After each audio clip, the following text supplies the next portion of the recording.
Welcome to the Prince Eats. Here's a quick video for homemade hamburger helper. Ingredients are in the description. If you enjoy this video and find it helpful, please like, comment, subscribe, and share. This recipe is simple and easy, and afterwards you'll probably never buy boxed again. Let's jump right into it.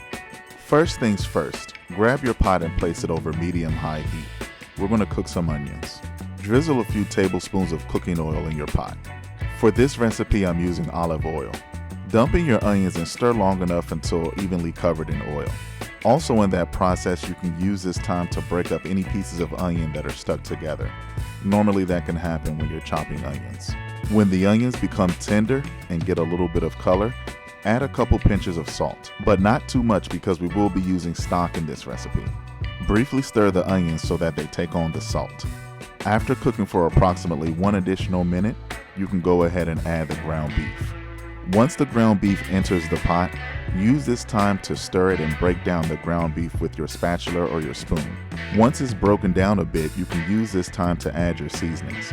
Here I have traditional beef seasonings, which consist of paprika, pepper, salt, cumin, and of the like.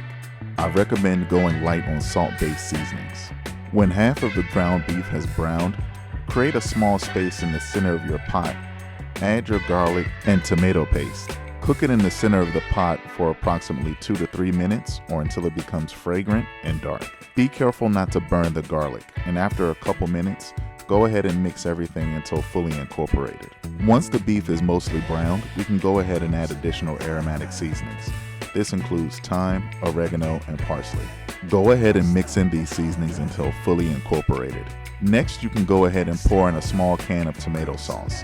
Go small because after all, you don't want to overpower this dish with overwhelming tomato flavor. Taking an opportunity to layer in some more flavor, I'm adding beef stock. I'm going to start with half of the container just to see where I end up.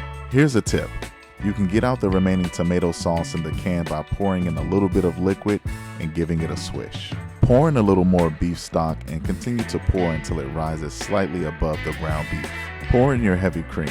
Here I'm using approximately a half a cup. Try not to go too heavy on the cream. Carefully stir until the liquids are evenly incorporated. And be careful because we're dealing with a lot of liquid.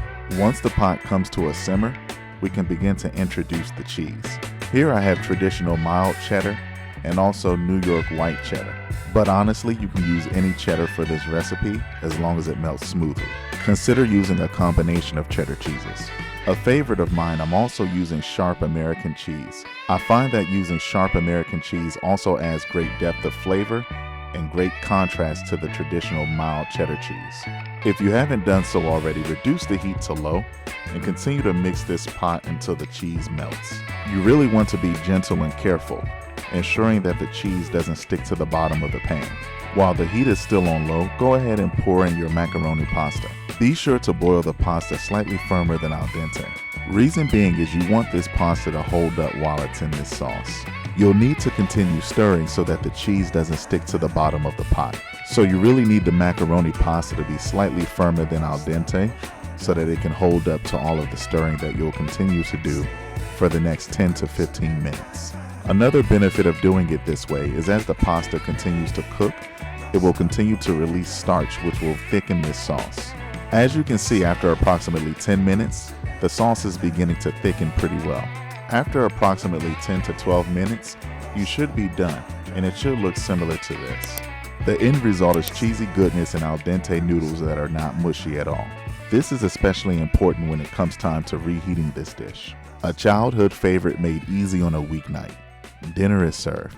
Visit theprinceeats.com for more simple and easy meal ideas just like this one.